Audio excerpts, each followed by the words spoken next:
Bonjour, je suis Justine Magot et je vous accueille dans le podcast Persévérer pour mieux rêver. Vous y entendrez des artistes et d'autres passionnés qui vous raconteront leur parcours. J'espère que ce partage d'expérience vous permettra de trouver les clés et la motivation pour suivre vous-même le chemin de vos rêves. Je vous souhaite une belle écoute. Salut Dylan, bienvenue dans le podcast. Salut, merci beaucoup.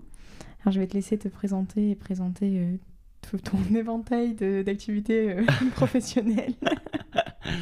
Eh bien, salut, moi c'est Dylan, j'ai 26 ans et actuellement je suis intermittent du spectacle. Je travaille dans le domaine de l'audiovisuel qui est un domaine très large.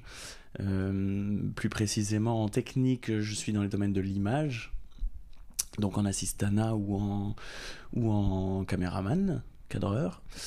Et sinon, artistiquement, je chante aussi, je danse, je joue la comédie. Et je me produis de plus en plus sur scène en ce moment. Trop chouette. Alors, Voilà. Est-ce que tu peux nous raconter un petit peu à quel moment... Alors déjà, quelle a été ta première activité artistique et à quel moment elle est arrivée dans ta vie ? Très vite, c'est peut-être même l'activité qui est arrivée en premier dans ma vie, puisque très jeune, je chantais tout naturellement. Tout le temps, et puis c'est venu assez vite, puisque c'était quoi ? C'était la chorale. J'étais dans la chorale, c'est ma mère qui m'a un peu initié à ça. Chorale, cours de chant, puis cours de batterie, je suis très vite rentré dans un petit groupe pour enfants dans le sud de la France quand j'étais tout jeune, quoi. Donc chorale, ça. Spectacle de fin d'année, évidemment.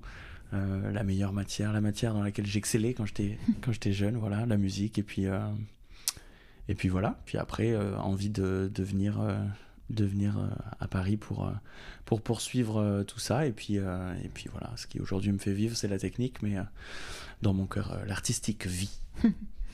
Et est-ce que dès petit, tu t'es dit que toi, tu avais envie de faire un métier artistique ou d'être en tout cas dans ce milieu un peu de l'image et médiatique, ou est-ce que ça te paraissait juste impossible en fait ?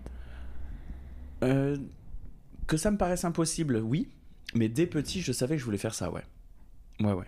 Et là, tu étais accompagné par tes proches ? Plus ou moins. J'ai un papa qui est militaire, qui était militaire à cette époque-là. Ma mère, elle, beaucoup plus compréhensive, qui me soutenait beaucoup plus.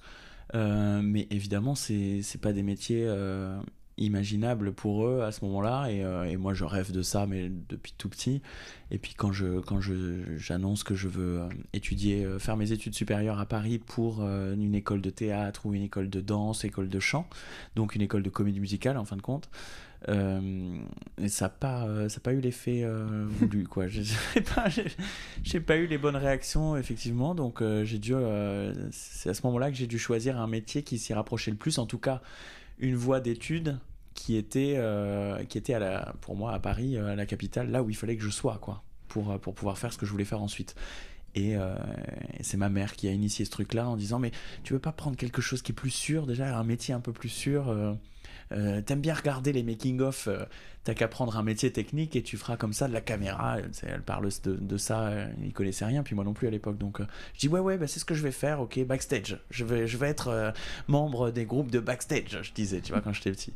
Et donc voilà, c'est comme ça que j'ai commencé à faire mes études à Paris en technique, du coup en cinéma, et non en danse, théâtre, chant comme je voulais, quoi. Puis en fait, c'est marrant de t'avoir présenté au final la technique comme un métier sûr, alors que quand tu réfléchis, c'est quand même un métier d'intermittence qui est loin d'être sûr. C'est ça qui est terrible. C'est que du coup, par rapport au chant, à la danse et au théâtre, ces trois matières-là, finalement, je me rabats sur la technique et ma mère dit « Ah bah ouais, carrément, beaucoup plus confiance en ce domaine-là. » Effectivement, c'est vrai qu'aujourd'hui... non, en fait, les deux sont compliqués, les deux milieux sont assez fermés. Bon, pour un chanteur, ça nécessite quand même une bonne trentaine de techniciens, donc il y a déjà plus de chances d'être technicien que chanteur. Mais ça reste un milieu assez fermé, assez difficile d'accès, quoi. Disons que je pense qu'il y a aussi cette différence où pour pouvoir vivre d'un métier artistique, tu peux avoir énormément de talent. Si le public te voit pas, c'est compliqué. Technique, en principe, on te voit quand même plus facilement. Oui. mais il y a quand même beaucoup plus de gens qui veulent le faire que de Puis, postes, quoi. Il y a toujours besoin de techniciens de toute façon. Enfin, comme je disais, pour un chanteur, il y a plus de techniciens. C'est pas l'inverse, quoi. C'est pas pour un technicien, il y a plusieurs chanteurs. Donc c'est vrai qu'on a quand même plus de chance. Il y a toujours besoin de main d'œuvre. Il y a toujours besoin de manute. Il y a toujours besoin de. Si t'as un petit peu de volonté, que tu sais te lever tôt, il y a du travail pour ceux qui aiment se lever tôt, quoi. À ce moment-là, en tout cas dans ce métier-là. Et puis évidemment, il y a la compétence technique, mais il y a aussi la facilité, il y a le côté sociable, quoi, le côté humain qui joue beaucoup dans ce métier-là, quoi. Oui, parce que souvent tu pars longtemps. Enfin, c'est rare que. Enfin, il y a aussi des émissions, par exemple, sur lesquelles tu vas être 1 ou 2 jours. Mais quand même, souvent, tu vas partir plusieurs jours avec une même équipe, voire plusieurs mois. Tout dépend. Ouais, c'est Ouais. vrai que tout dépend les projets. Moi, c'est vrai que je suis très orienté télé, donc c'est des projets souvent d'1 à 2 jours. Grand maximum 5 jours. Plus récemment, j'ai fait une tournée sur toute une année, donc ouais, c'est vrai que là, on part en tourbus. Là, c'est déjà beaucoup plus intense, mais bon, ça, c'est assez récent. J'ai quand même fait beaucoup plus de projets de quelques jours ou de maximum une semaine. Mais oui, c'est vrai que c'est surtout des horaires très intenses, des amplitudes horaires assez larges. Il faut avoir les nerfs accrochés pour pouvoir supporter les faits et gestes de chacun, vivre en communauté, quoi. C'est comme quand tu pars sur un projet, tu pars un peu comme en colonie, mais j'étais bercé à la colonie quand j'étais petit, donc aucun problème là-dessus. Ouais, c'est ça, t'as aucune routine, mais au final, c'est tellement passionnant Voilà. que tu t'en rends pas vraiment compte. C'est un nouveau bureau tous les jours, donc un nouvel endroit, nouvelles personnes, nouvelles équipes. C'est top, quoi. Et au final, j'avance un peu dans l'interview, mais cette question donc de routine que t'as pas, est-ce que tu es obligé, toi, de t'imposer, je sais pas, du sport ou quelque chose pour essayer de garder une stabilité dans ta vie, ou t'arrives à vivre avec ces horaires différents et ces équipes différentes? Ça, c'est ce que je m'impose depuis peu, là, ouais. Du sport tout le temps, parce que c'est vrai que, ouais, avec ces amplitudes horaires-là, mais comme dans beaucoup d'autres métiers aussi, hein, je pense qu'on s'oublie un petit peu et puis on se donne énormément pour ce travail-là, et puis t'as la facilité de te dire ah non putain ça me décourage, j'ai plus la force de faire autre chose, et en fait ta vie devient ton travail, quoi, et c'est vraiment cette notion-là qu'il faut pas perdre. Moi j'ai de la chance, je m'en rends compte maintenant, j'ai 26 ans, je dis ça mais comme si j'avais 20 ans de métier, j'ai pas beaucoup d'années de métier derrière moi, mais en fait d'écouter les autres et puis de voir aussi les autres qui sont beaucoup plus âgés, qui ont beaucoup plus d'ancienneté dans le métier, je vois aussi les choses à pas forcément reproduire. Et oui, le sport c'est une matière essentielle à ajouter dans son quotidien en dehors des jours de travail, parce qu'on a la chance de faire un métier qui nous permet d'avoir quand même pas mal de jours off. Et oui, c'est essentiel pour garder une stabilité, une hygiène de vie. Oui, c'est vrai que oui. Ouais, puis c'est vrai que mine de rien, tenir une caméra pendant tout un show, pendant toute une émission, il faut quand même en être capable physiquement aussi. C'est super lourd. Enfin, ouais. c'est super lourd, j'en ai jamais porté, mais je crois que ça fait quand même quelques kilos. Aujourd'hui, tu as quand même pas mal d'outils qui te permettent d'alléger ce poids-là et d'utiliser de différentes manières pour ne pas avoir à supporter des charges trop lourdes. Puis on s'économise quand même vachement. Je pense qu'on a quand même dans une génération où on est assez chanceux par rapport au matériel qu'on utilise. Et puis on est à Paris, on utilise quand même du matériel de bonne qualité et puis assez récent, assez renouvelé récemment, etc. Donc on a quand même beaucoup de chance. On n'est pas non plus des ouvriers qui partons poser des moellons. Tu vois ce que je veux dire? Ça va. En vrai, ça va. On n'est pas trop à plaindre. Mais oui, chargement, déchargement des camions, installation du matériel, tout ça, bien sûr, c'est des activités aussi physiques qui font que si tu fais du sport à côté, bah oui, forcément, ça t'aide, quoi. Mais pour ton corps, pour ton usure personnelle, quoi, c'est plutôt confortable de faire du sport. Et si on reprend donc le moment où tu étais dans le sud et tout ça, là, toi, tu connaissais personne qui était parti justement du sud pour faire ces métiers, pour qui s'avait réussi, qui pouvait te servir un peu d'exemple rassurant? Ben, je connaissais rapidement l'orchestre René Coll, qui est un orchestre du sud de la France, de la petite ville de Trèbes. Et je connaissais donc la productrice de cet orchestre, le chef d'orchestre, la fille de la productrice qui est aujourd'hui ma meilleure amie, que je salue d'ailleurs. Et c'est vrai que forcément, quand tu connais ces personnes-là, tu as les étoiles dans les yeux, toi c'est ce que tu veux faire, tu veux partir là-bas, etc. Et puis en fait, ces gens m'ont donné l'occasion aussi d'aller les voir sur Paris pour exercer, enfin d'aller les voir exercer là-bas, faire quelques émissions avec Patrick Sébastien, etc. C'est d'ailleurs mon premier emploi à la télé, c'était être assistant réalisateur plateau sur les plateaux de Patrick Sébastien quand j'étais encore étudiant. Je venais d'intégrer l'école à Paris. C'était un de mes premiers tafs dans le métier, ouais. Et donc oui, j'avais l'exemple de ces gens-là qui étaient partis à Paris, etc. Et après, sinon, on reste dans le sud de la France. La plupart des exemples, c'est quand même des gens qui vont travailler dans les boutiques de papa, maman, autour, dans les villages autour, etc. Et qui restent dans ce coin-là, quoi. Donc, ouais, oui, forcément, mon œil était attiré par ceux qui sont allés à Paris, mais j'ai pas eu beaucoup d'exemples. J'ai eu que celui-là et je me suis accroché à celui-là. Et ça a d'ailleurs été, comme j'ai dit, mon premier taf à Paris. Donc ça a été vraiment super, quoi. Ouais, tu as raison de t'accrocher. Ah ouais, vraiment. Je me suis accroché, j'ai eu quand même beaucoup de facilité grâce à cette connaissance, ça c'est sûr. Mais c'est aussi ce métier qui veut ça. Quelque part, sur plein de personnes qui ont les mêmes compétences, c'est à celui qui va réussir à se glisser quelque part, c'est celui qui va prendre le poste. C'est malheureux, mais des fois ça marche aussi comme ça. Donc j'ai eu beaucoup de chance, vraiment. Merci la vie. Et c'est vrai que je trouve que ce qui est intéressant, c'est qu'on dit toujours c'est des métiers de réseau, mais souvent on le dit à des personnes qui n'ont pas de réseau en disant du coup c'est pas possible. En fait, c'est des métiers de réseau, c'est sûr et certain, mais tu peux te le créer ton réseau par contre. Complètement. Ça se fait plus ou moins vite selon d'où tu viens et qui tu connais. Avec un sourire, tu peux avoir un réseau assez rapidement. Vraiment, il suffit d'être bien. Ouais, c'est ça. Il suffit d'être bien dans sa vie, d'être bien, de sourire aux gens que tu rencontres et puis voilà, de saisir l'opportunité sans non plus être trop opportuniste, quoi. C'est un juste milieu à avoir, quoi, je pense. Ouais. Et là, juste avant de monter à Paris, comment tu imagines que ça va se passer pour toi ? Est-ce que tu te dis ça va marcher vite ? Je vais jouer, je vais faire une école ? Étrangement, j'ai une petite confiance en moi qui me dit allez, je vais me débrouiller. Puis moi, ma mère me soutenait quand même sur ce départ à Paris, mais mes parents ont divorcé quelques années avant que je parte à Paris et j'étais pas du tout soutenu par mon père, quoi. Mon père, lui, c'était plutôt tu vas partir à 1 an à Paris, je te donne pas 1 an, c'est trop cher Paris, c'est pas pour toi, c'est pas la vie que tu vas avoir, laisse tomber, quoi. Je te donne 1 an là-bas et tu vas revenir à la maison. Ça doit faire 8 ou 9 ans que je suis là et que ça se passe très bien, je suis très content. Et je sais pas, j'ai pas eu trop cette appréhension de me dire putain, ça va pas marcher pour moi. J'avais déjà tout prévu pour que je savais où est-ce que j'allais aller à l'école. Ma mère m'avait donné mon dossier en me disant tu t'occupes de tes paperasses. Le deal, c'était que ma mère me paye les études, mais par contre, l'argent sur place, l'argent de poche et le loyer de ma chambre étudiante, c'était mon bail. Donc ça, je m'en occupais. Je travaillais en saison en tant que serveur dans le sud de la France pour justement payer mon loyer. Donc j'avais quand même assez prévu le coup.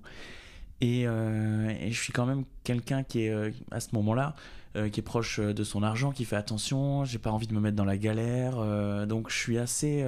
j'avance petit à petit et je vois comment vont les choses. Mais c'est vrai que j'ai jamais eu ce stress de dire ça va pas marcher. J'ai dit j'y vais là-bas et on verra bien. Je vais me faire des potes, etc. Et puis j'ai quand même... socialement, je m'intègre assez vite. J'ai pas trop de problèmes. Non, j'ai jamais eu trop peur de... Bien sûr, j'ai eu peur de quitter l'école, ça oui, mais j'étais déjà sur place. Mais d'aller là-bas et de faire mes études, je savais que c'est bon. En fait, c'est quitter les études qui me faisait le plus peur, mais c'est venu après. Parce que c'est une zone de confort, quoi. C'est ça, complètement. Puis en plus, quand t'es installé dans un truc, tu dis ça y est, je suis à Paris. Enfin, Paris, c'est un bien grand mot. J'étais à Élancourt pour cette école 3IS, donc c'était pas vraiment Paris encore. Mais bon, moi déjà, c'était beaucoup plus proche. Tu vois, Carcassonne-Paris et Élancourt-Paris, c'est quand même deux distances bien différentes. Donc non, j'ai pas eu trop d'appréhension avant de partir sur Paris, mais par contre, ouais, c'est venu un peu après. Et là, dans cette école, tu te spécialises tout de suite dans les métiers de l'image. Du coup, tu vas pas vers le son Je me suis inscrit dans cette école en pensant faire du son. Ah ouais. Parce que forcément, je chantais, donc c'était mon truc. Je me suis dit, je vais faire du son. Et en fait, l'école propose un truc qui est génial et qui a d'ailleurs très bien fonctionné. Et puis, ils sont très au fait de ça. Ils te font faire un an et demi de tronc commun. Et donc, comme ça, tu vois toutes les matières différentes. Le son, la production, le scénario, la réalisation, tous les corps de métier qu'il y a dans ce grand monde de l'audiovisuel et du cinéma. Et tu choisis, au bout d'1 an et demi, quelle spécialité tu veux faire. Vu le prix de l'école, si tu veux, j'ai vu beaucoup de caméras et puis j'ai vu quelques micros. J'ai dit, ok, je vais prendre la spécialité qui correspondrait le plus au prix de l'année de l'école, tu vois. Donc, non, mais grossièrement, j'ai choisi un peu comme ça, mais c'est parce que aussi l'image m'a beaucoup intéressé sur place, vraiment, avec tous les TD qu'on a eus, etc. Vraiment, j'avais plus d'affinité avec l'image parce qu'en fait, c'est quelque chose que je comprenais moins que le son. C'était moins logique pour moi. Il y avait des cours de physique appliquée, il y avait des cours d'optique appliquée, etc. Et là, je me suis dit, ok, vas-y, c'est là-dedans que je pêche, moi, énormément. Et le son, à la limite, je pourrais m'en sortir. J'arrive un peu à voir le signal d'un son. Donc, ouais, j'ai pris les métiers de l'image à ce moment-là. Et aujourd'hui, c'est mon taf. Donc, ouais, tu regrettes pas Je regrette pas du tout, non. Ça m'a vraiment apporté... Évidemment que si j'avais fait le son, je pense que j'aurais pu me faire un home studio à la maison plus rapidement, j'aurais pu faire d'autres choses, etc. Mais non, j'ai pas de regrets par rapport au chemin choisi. Non. Ouais, puis après, je me demande, mais je pense que la réponse est différente pour tout le monde, mais si par exemple tu t'étais fait un home studio vite, mais que du coup tu avais travaillé en son sur des émissions qui t'intéressent moins que faire ton travail à toi, est-ce que tu prendrais toujours autant de plaisir à faire du son pour toi ou pas, hein? Bah, c'est ça. Il y a ça aussi. Ça, j'avoue que c'est une très très bonne question. J'ai jamais réfléchi, mais c'est vrai que oui, je me serais retrouvé à faire du son, c'est-à-dire la matière que je kiffe, mais pas dans le bon domaine ou pas dans le bon endroit. Là, je me retrouve à faire de l'image dans des endroits qui sont quand même assez cool. Je me retrouve à faire de l'image dans la musique, alors que j'aurais pu faire du son ailleurs, quoi, dans un autre domaine. Ouais, donc ouais, c'est une très bonne question. Oui, c'est ça. Je peux pas savoir parce que je peux pas deviner un chemin différent que j'ai pas pris. Donc ouais. Je suis très bien comme ça, je suis très content d'avoir fait ça, je suis très content du chemin parcouru et puis j'en veux un peu plus maintenant. Donc, cool. Et pendant cette école, est-ce que tu te dis que quand même au fond c'est cool d'être technicien mais que toi t'espères faire un métier artistique et tu continues à y croire, ou à ce moment-là tu te dis technicien c'est cool? Non. J'ai toujours cru que j'allais... En fait, c'est surtout mon entourage qui m'a toujours poussé à faire de la scène. J'ai toujours été un peu le pitre aussi. J'ai toujours fait rire, j'ai toujours chanté, j'ai toujours attiré l'attention. J'adore ça, j'adore qu'on me regarde, j'adore me regarder.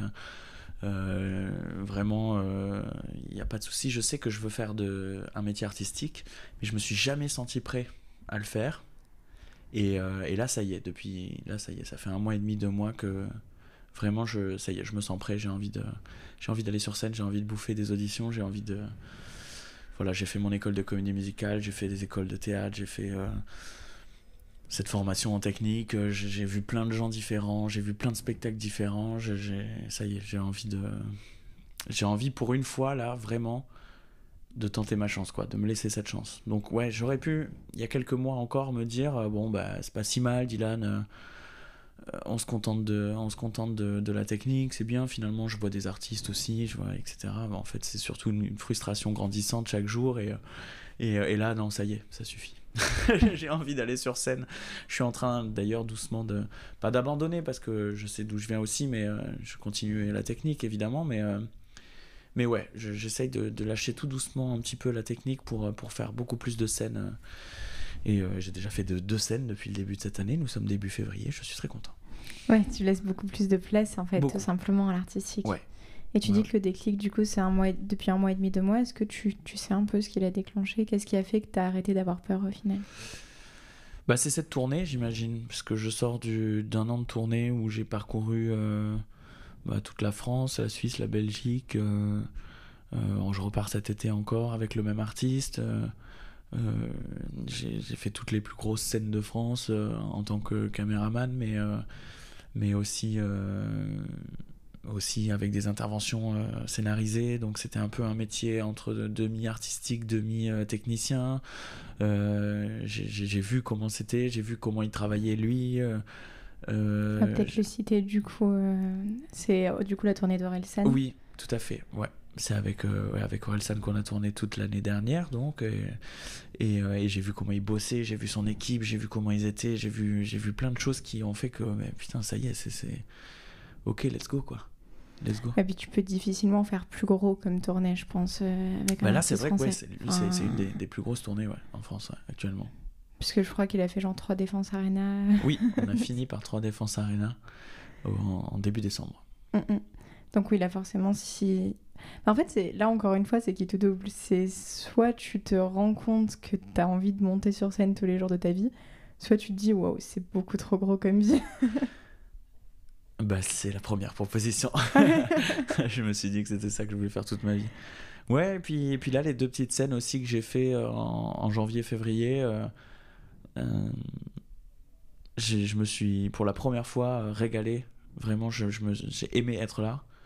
Et je me suis vu me dire, pendant que j'étais sur scène, je me suis vu me dire, putain, ouais, c'est ça que je veux faire, quoi. Alors qu'avant, le stress pouvait, et vraiment l'anxiété, l'angoisse, le stress sur scène pouvait dépasser mon envie d'être là. Et là, ça a vraiment fait l'inverse, quoi. C'est vrai, je suis vraiment passé sur du kiff. Et c'est vraiment ça que je veux faire, quoi. C'était des scènes où tu chantais, du coup? Des scènes où je chantais, dansais, jouais. Ouais, c'était en comédie j'ai musicale. un projet en comédie musicale, c'est La Tour des Étoiles, avec une mise en scène de Mathilde Vaccarès et assistant mise en scène Arthur Guionnet. Et à la direction musicale, Romane Paulet. Tu vas raconter un peu le pitch? Ouais, carrément. Ouais, c'est vrai que je suis sur une comédie musicale qui s'appelle La Tour des Étoiles.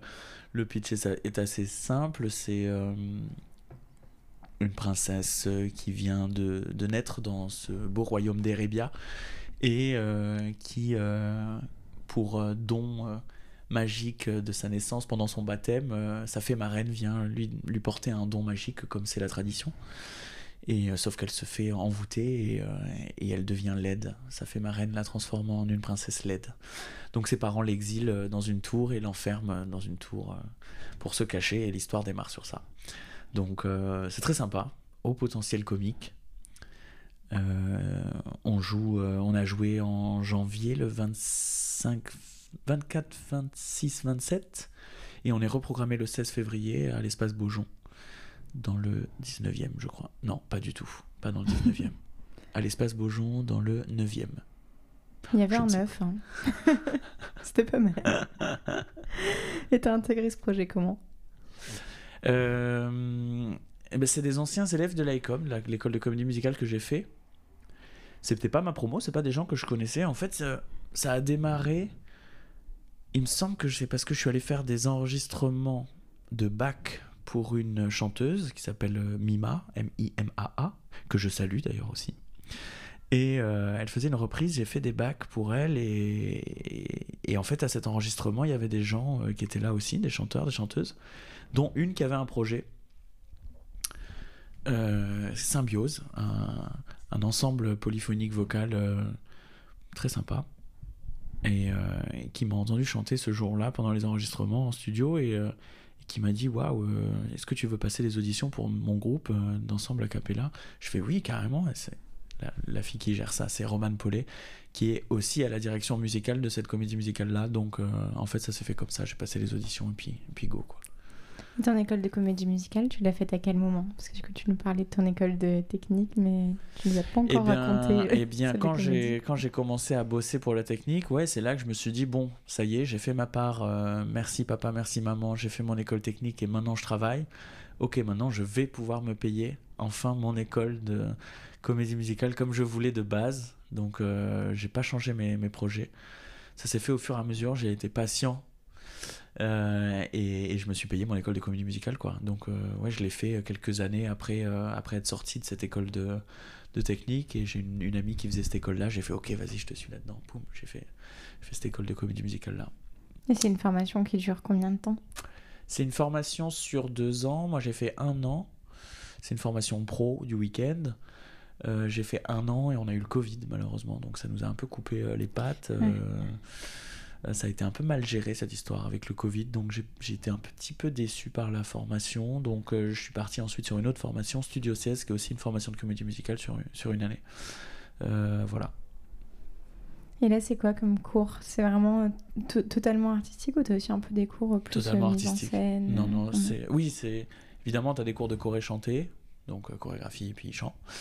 T'as des cours de chant, t'as des cours d'harmonie, t'as des cours de théâtre, t'as des cours de danse. Des cours d'interprétation, des cours de technique vocale, voilà, t'as plein de cours différents qui font que ça lie les 3 matières, chant, danse, théâtre. Ça doit être tellement passionnant par contre. Je ne vous en parle même pas. Tu ne peux pas le ouais, non, décrire. c'est passionnant, oui, évidemment. Moi, c'est un rêve, quoi. C'est un rêve. Tu rentres dans un couloir, t'en as un en bas, assis à ta droite qui répète son texte, l'autre qui est en train de faire un écart pour travailler sa souplesse, l'autre qui fait sa réplique.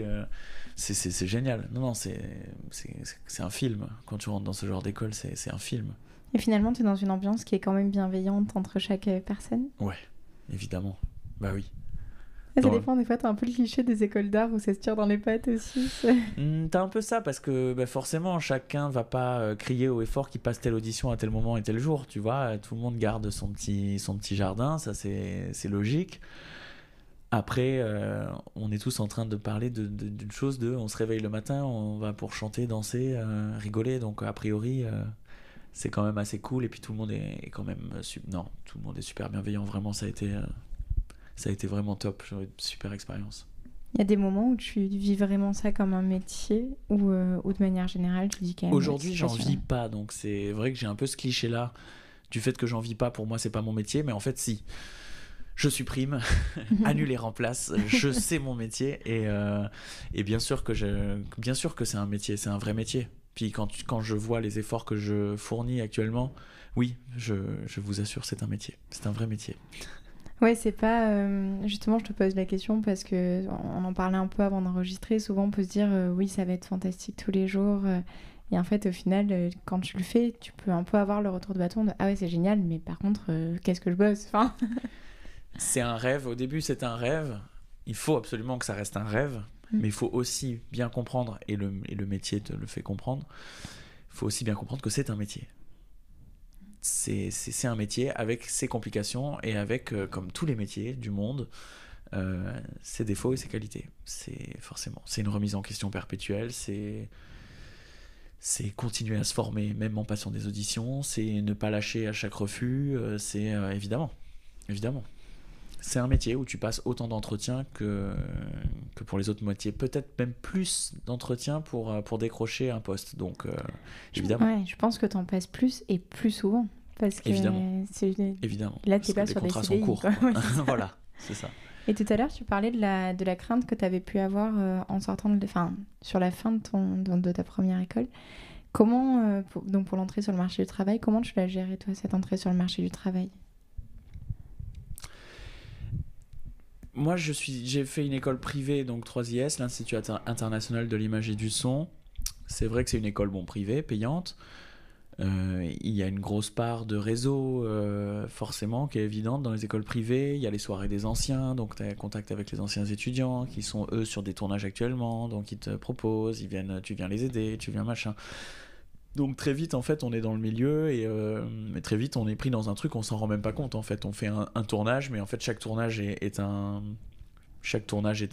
entretien. Donc, ouais, très vite, ça se fait, en fait, tout naturellement. Et c'est vrai qu'on peut avoir peur au début de pas avoir de travail, mais en fait, ça se fait tout naturellement.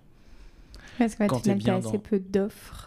Comment ? Tu vois pas des offres d'emploi Non, il n'y a pas ça. C'est vrai qu'il n'y a pas ça. J'ai toujours eu beaucoup de chance, moi, d'ailleurs, sur ce genre de choses. Parce que tout ce que j'ai pas trop aimé faire dans la vie, ça s'est jamais présenté, ça s'est jamais trop présenté à moi, quoi. C'est vrai que les entretiens, j'en avais une peur bleue. On t'apprenait à l'école, au collège ou au lycée, à passer des entretiens ou des trucs comme ça, mais waouh, le stress d'être face à un patron ou un chargé de ressources humaines, passer un entretien, etc. C'est vraiment pas les choses qui m'ont plu. Le seul entretien que j'ai passé, c'est le concours, en fait, à mon école. Sinon, après, par la suite, ça a été que du bonjour, je suis motivé, j'ai envie de travailler, ok, installe-toi et travaille. Ouais, puis en fait, on te fait travailler sur un projet, on te rappelle au final, j'imagine. C'est ça, soit on te rappelle pour un autre projet, soit on te conseille ailleurs, soit on dit, c'est bon, si le feeling passe bien, c'est parti, quoi. Et chaque tournage est vraiment un entretien, sans que tu t'en rendes compte, en fait, par tes faits et gestes, par tes actions, par tes prises d'initiative, ton talent, finalement, ta compétence, t'es pris, forcément, quelqu'un va penser à toi à un moment où quelqu'un, d'un coup, c'est malheureux, mais un malade que tu dois remplacer, boum, c'est ton occasion de prouver à l'équipe que tu vaux la peine d'être pris, donc voilà. Il y a des moments où tu hésites avant de dire oui, t'es pas sûr d'avoir envie de faire ce poste-là? Non, au début, tu prends tout ce qui t'est proposé, forcément. T'as pas vraiment trop le choix. Non, j'ai jamais vraiment hésité. Moi, un tournage, c'est un tournage, hein. Peu importe le rôle, peu importe le poste. Un tournage, c'est cool, c'est une aventure. Tu pars avec des gens, filmer. Il y a quand même pire comme métier, on va se l'avouer. Généralement, les gens sont plutôt contents d'être là. Oui, généralement, les gens sont contents d'être là. Donc ça, c'est chouette. Ouais, c'est très plaisant. Et ton quotidien aujourd'hui, comment tu arrives à l'équilibrer à trouver justement le bon équilibre entre la technique, l'artistique, le fait d'essayer de garder, j'imagine, une vie un peu perso à côté, ce qui peut être compliqué à garder, je pense, dans ces boulots-là. Mais là, c'est vrai que je fais rentrer de l'artistique un peu plus dans ma vie, donc j'avoue que la vie personnelle en ce moment, c'est pas trop ça. je m'en préoccupe pas trop. Mais il y a ce truc aussi qui fait que en tournage ou en audition, les gens avec qui tu travailles ou avec qui tu auditionnes, ça reste des amis finalement, parce que c'est des gens avec qui tu vis des trucs assez intenses, sur des plages horaires assez larges, donc quelque part ta vie perso se mêle un peu. Alors c'est peut-être dangereux, mais moi pour l'instant je vois pas encore le danger, en tout cas je l'ai pas ressenti, et c'est vrai que ouais, t'es toujours en vacances, si je puis dire, pour moi, et c'est peut-être d'ailleurs ce qui me permet de rester dans ce milieu, c'est que j'ai jamais l'impression de travailler, jamais. Je me suis jamais dit tiens je vais aller bosser, là ça me fait chier d'y aller, quoi. Ouais. J'ai toujours été très content de me lever le matin et d'aller bosser. Il y a des tournages un peu plus compliqués que d'autres, ça c'est évident, donc c'est là que c'est un peu plus difficile, mais franchement dans la plupart des cas c'est un bonheur, quoi. Non, l'équilibre se trouve là. C'est vrai que c'est assez récent le fait que je mette beaucoup d'artistique dans ma vie, donc c'est vrai que ça me prend beaucoup de temps, mais l'équilibre se fait. C'est vrai que ça me charge énormément mentalement, mais ça se fait. Ça se fait. Faut pas. Je pense que c'est un travail aussi à faire sur moi d'ailleurs, mais faut pas que je me panique, quoi. Il y a les choses qui se passent et je les vis au fur et à mesure et je les intègre, je les ingère, je les digère. Ouais, je pense que c'est un équilibre à trouver pour pas se retrouver à un moment juste trop épuisé, tu vois. Mais je crois qu'en même temps, dans ces milieux-là, on s'est tous retrouvés à des moments où on l'a pas senti arriver, quoi. Je reviens au sport à ce moment-là. Il faut toujours s'accorder un tout petit peu de temps pour soi, faire une petite séance de sport, se coucher à des heures raisonnables, enfin... Ça fait un peu la pub mangerbouger.fr, mais oui, non, mais c'est essayer de garder une ligne.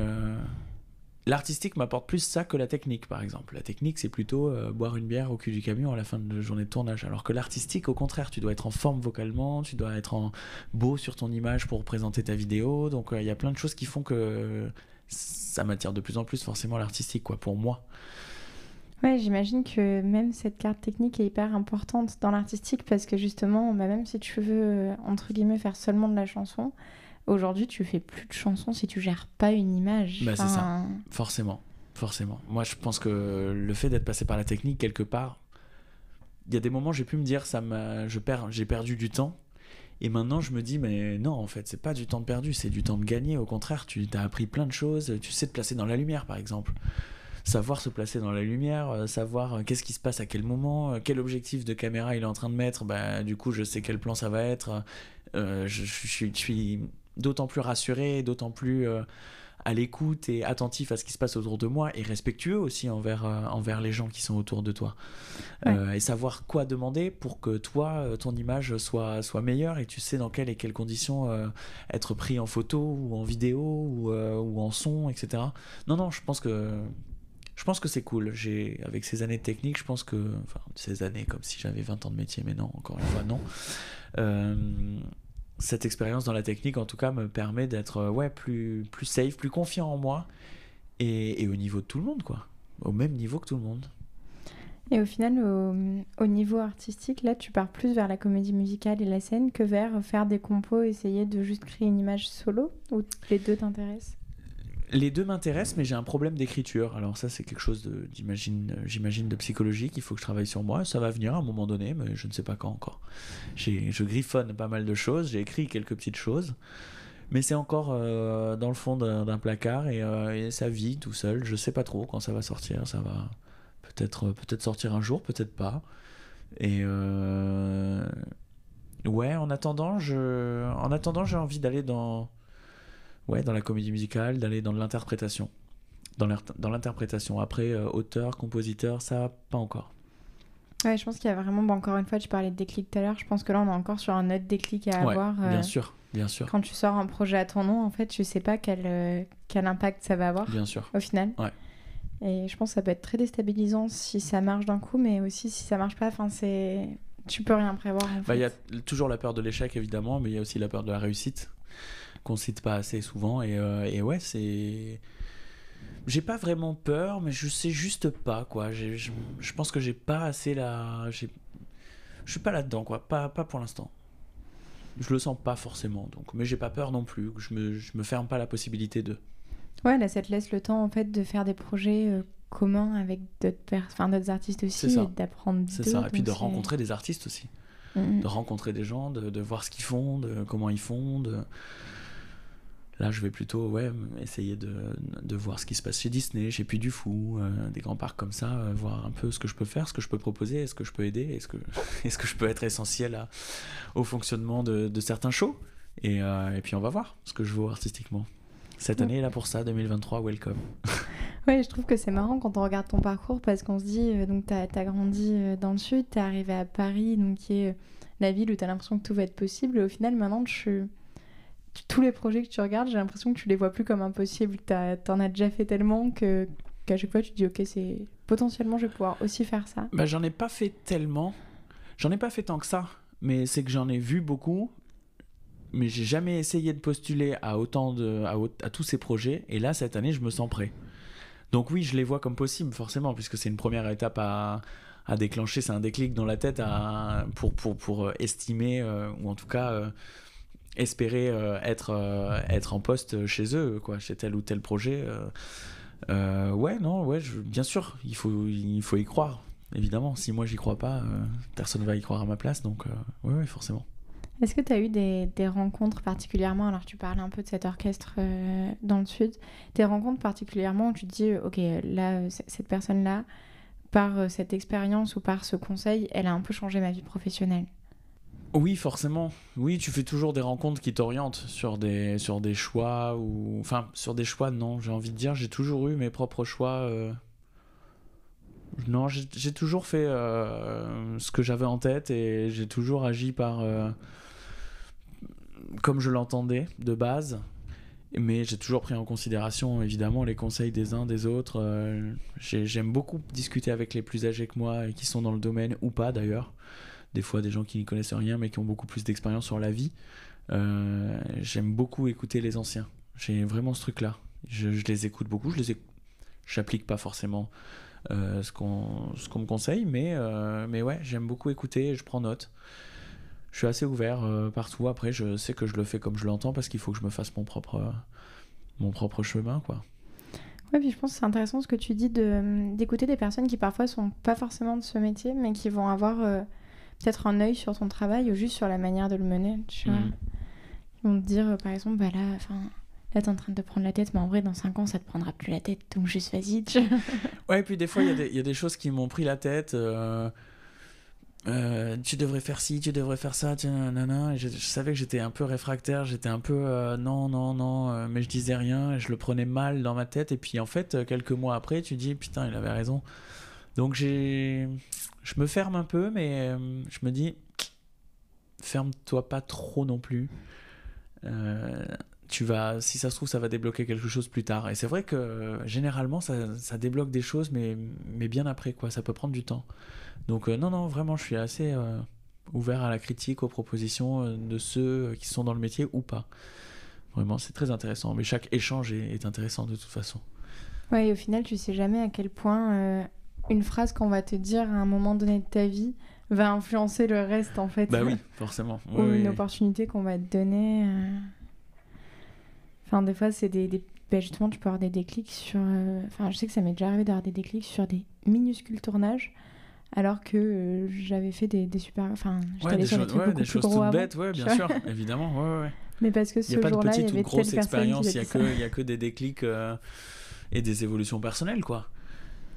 Ouais, puis des fois, le moment où toi, tu te sens à ta place, c'est le moment où personne n'aurait misé là-dessus, tu vois, et où tu sais que personne va particulièrement le regarder d'ailleurs, mais juste toi là, t'es heureux.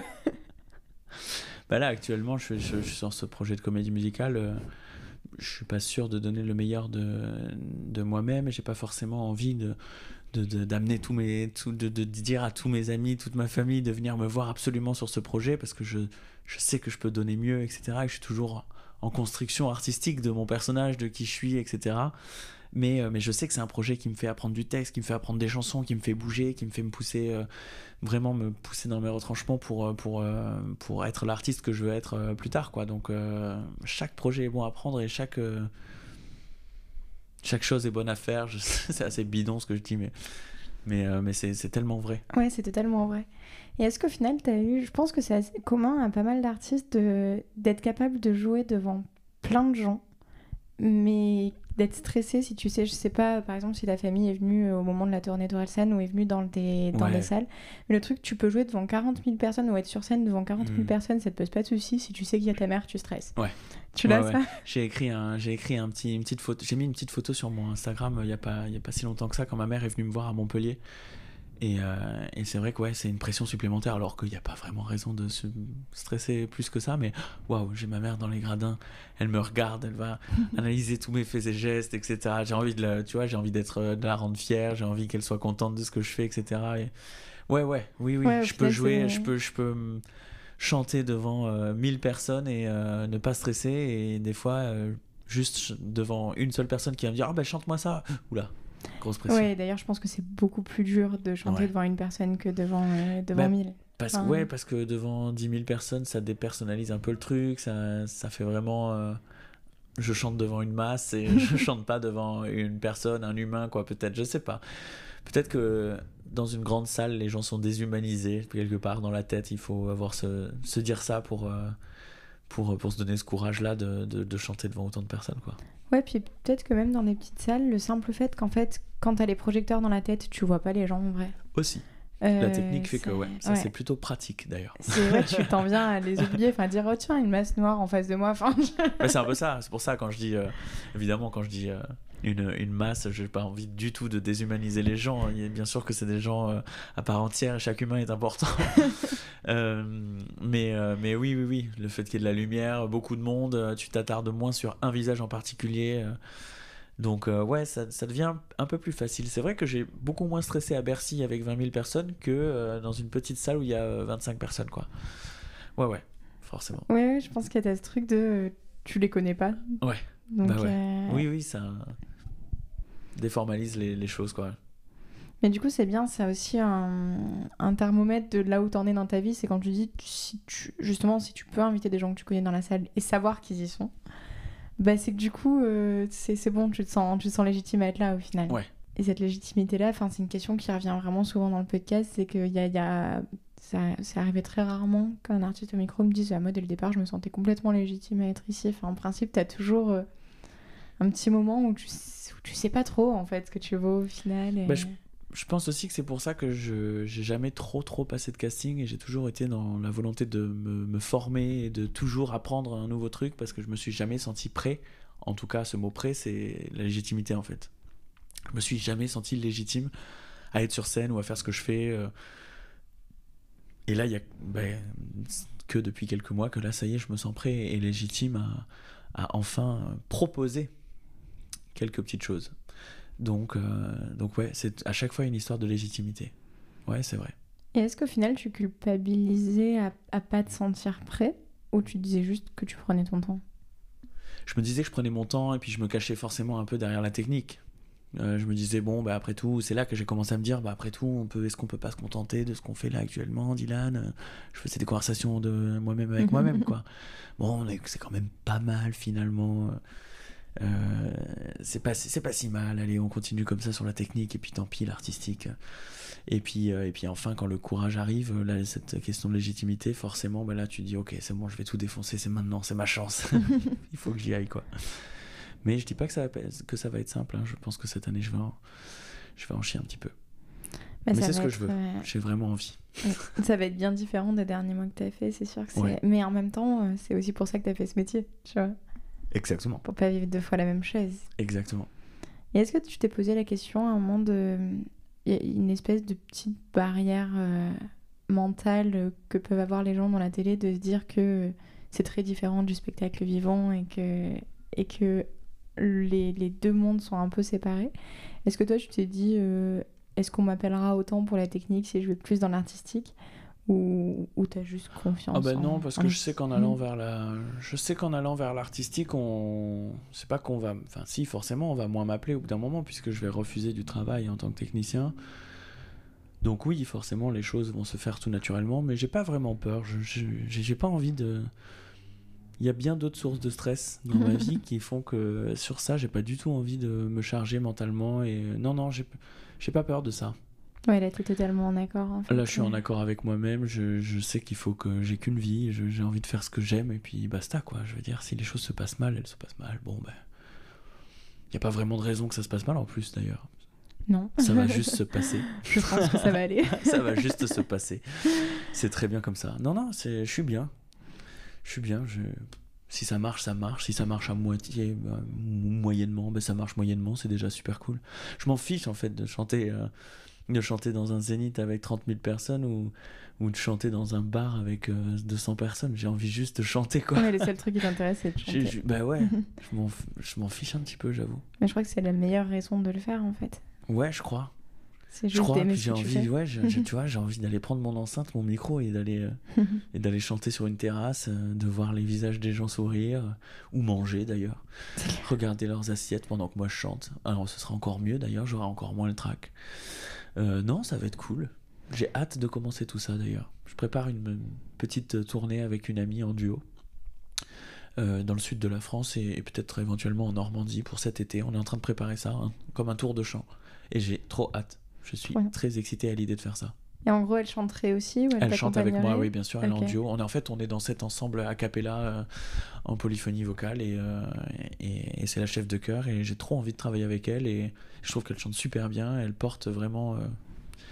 Elle me porte, je trouve qu'elle me fait du bien, elle me fait me sentir bien, donc j'adore l'entendre chanter, et puis je pense qu'elle aime bien m'entendre chanter aussi, donc je vais proposer de partir cet été, en plus de mon métier de cadreur, où je vais suivre Orelsan, évidemment, encore cet été, pour 17 dates, j'aimerais bien, entre les dates, puis au mois d'août, où je serai libre, pouvoir me produire sur des terrasses de bars, dans des masses dans le sud de la France ou au bord de piscine pendant des soirées cocktails ou quoi.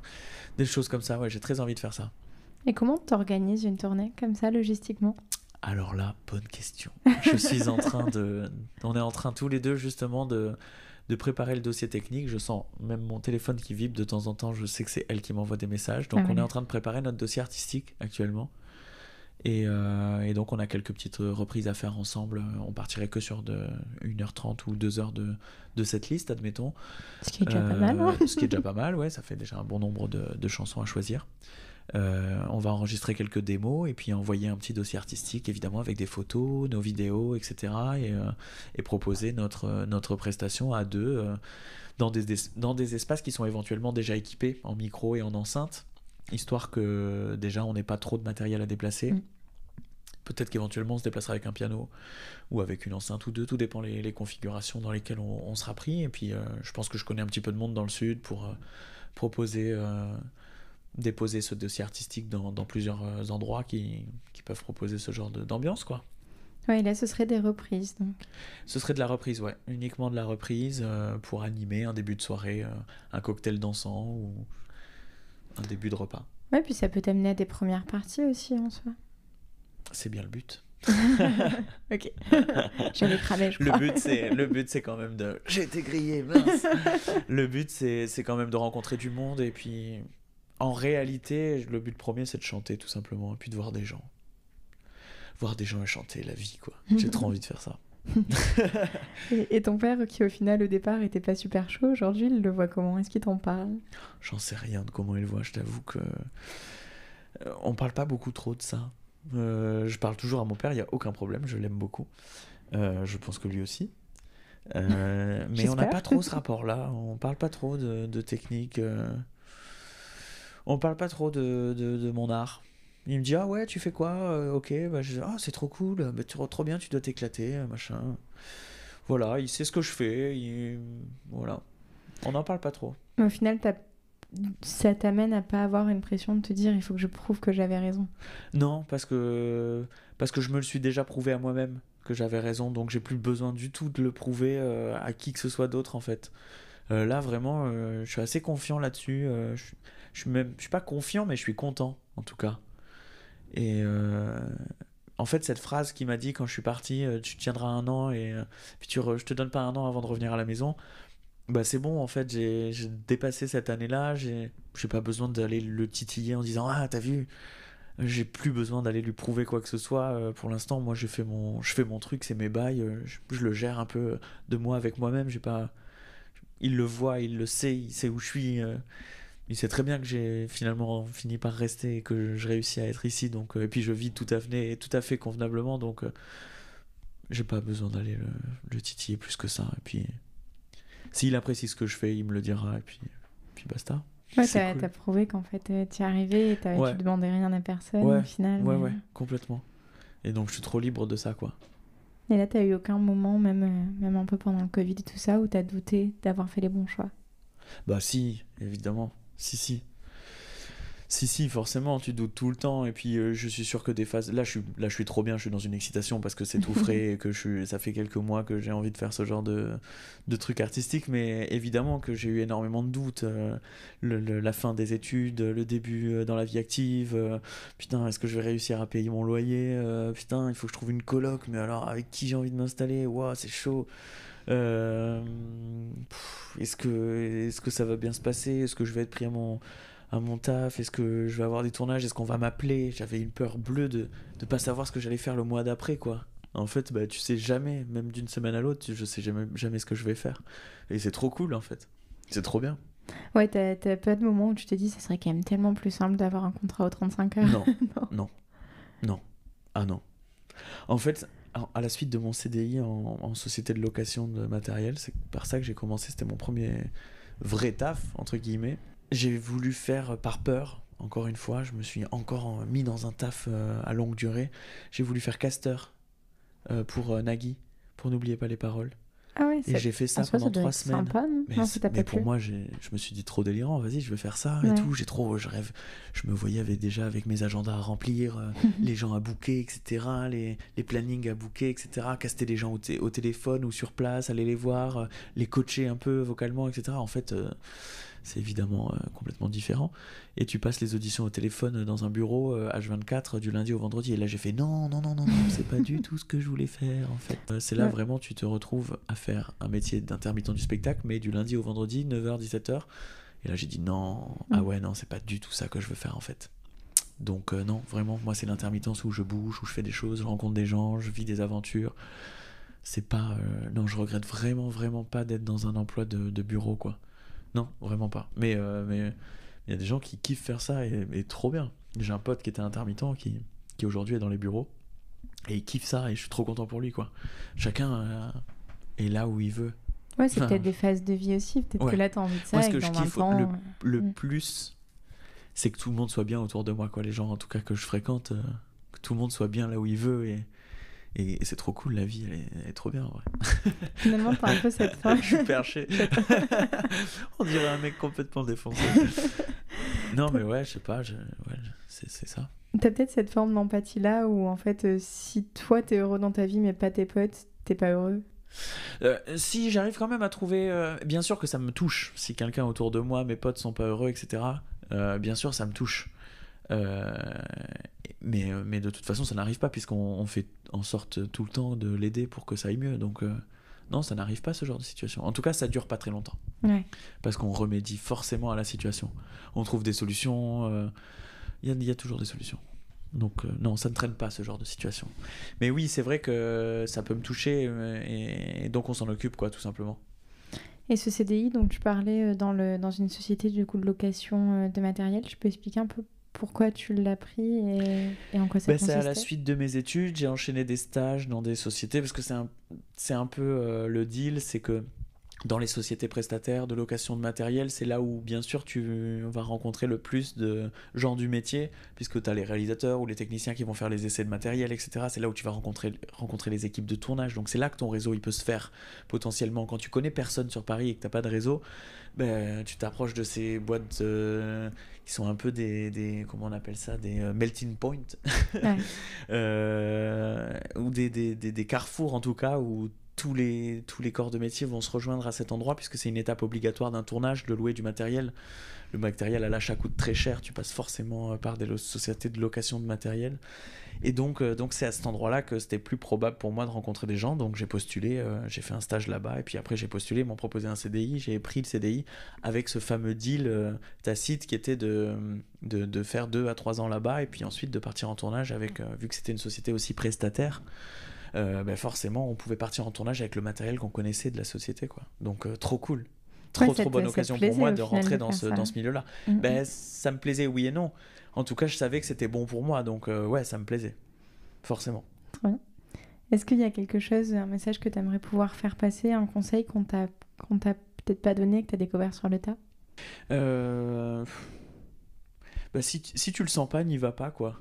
Ouais. Si tu le sens pas, n'y va pas. C'est pas grave, en fait. Ouais, c'est ça. C'est si tu sens que t'as pas trop envie de le faire et que tu te forces un peu, genre, il faut pas se forcer. Je pense pas qu'il faille se forcer, quoi. Moi, je savais que je voulais faire de la scène, mais j'y allais pourtant pas, et j'ai pas passé d'audition parce que j'avais pas envie. J'avais pas envie de faire ça comme ça. Je pensais que j'allais faire ça autrement. Je sais pas comment, mais j'ai pas senti, quoi. Et là, maintenant, je le sens, ben, je le fais. Et là, je fonce et j'ai trop envie d'en faire, quoi. Et j'ai moins peur. Mais va pas affronter ta peur si t'as pas envie de l'affronter tout de suite. Ça va venir à un moment donné, quoi. Tout vient à point à qui sait attendre. C'est chouette parce qu'en plus, c'est un conseil que t'as réussi à appliquer. Ouais. Souvent, on s'en rend compte après. C'est pas un conseil que j'ai réussi à appliquer, c'est un conseil que je donne parce que ça s'est passé comme ça pour moi, quoi. Mais je pense qu'il n'y a pas vraiment d'école. Moi, je suis trop content aujourd'hui qu'il y ait ce déclic qui se soit passé, et c'est vraiment très récent. C'est pour ça que j'en parle avec une certaine vivacité, je pense. Mais pendant toutes ces dernières années là, je pensais que tant pis, quoi. C'est que c'est pas pour moi, et boum, c'est pas grave, je vais rester dans la technique. Non. Ouais, t'es un peu je suis trop content, ça revient. Ça revient vers moi, je suis trop content. Il y a une énergie positive qui est, je sais pas, ça doit être 2023. Certainement, avec la numérologie, j'en sais rien. Et puis c'est trop bien, en fait, les moments où tu dis ok, je suis exactement où je voulais être, donc t'as tellement d'énergie, alors que t'as jamais autant bossé de ta vie, concrètement. Bah ouais, de ouf. Ouais, clairement. Mais il y a toujours des phases comme ça dans ces métiers-là où t'es invincible, en fait. Ouais. Mais ça redescend très vite. Ouais, mais c'est ça les montagnes russes. C'est ça, c'est vraiment des montagnes russes. C'est ça qui est bien.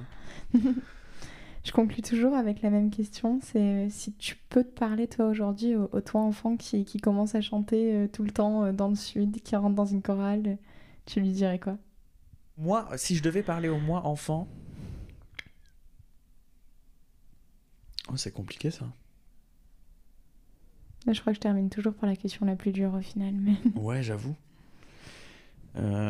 Si je devais parler au moi enfant, je peux pas dire genre sois pas timide. J'étais pas timide de base, j'ai confronté quand même assez vite les choses, j'ai vite vu qu'il allait y avoir des problèmes dans la vie, genre que ça allait pas être si facile que ça. T'étais assez lucide. Si au moins enfant, assume-toi vite, quoi, parce que ouais, assume-toi vite.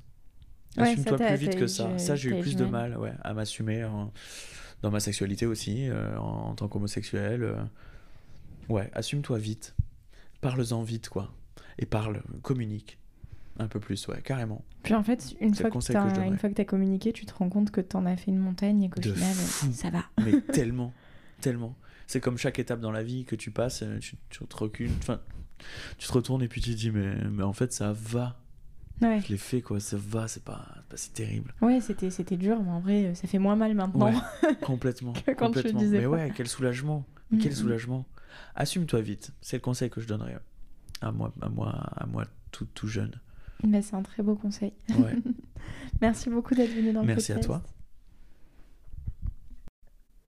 Cet épisode est maintenant terminé. Pour connaître l'actualité du podcast, je vous invite à suivre les comptes Instagram, Facebook et Twitter ou à activer les notifications de sortie d'épisodes sur votre application de podcast. Pour m'aider à développer l'émission, vous pouvez aussi lui attribuer 5 étoiles sur Apple Podcasts et Spotify et en parler autour de vous sur les réseaux.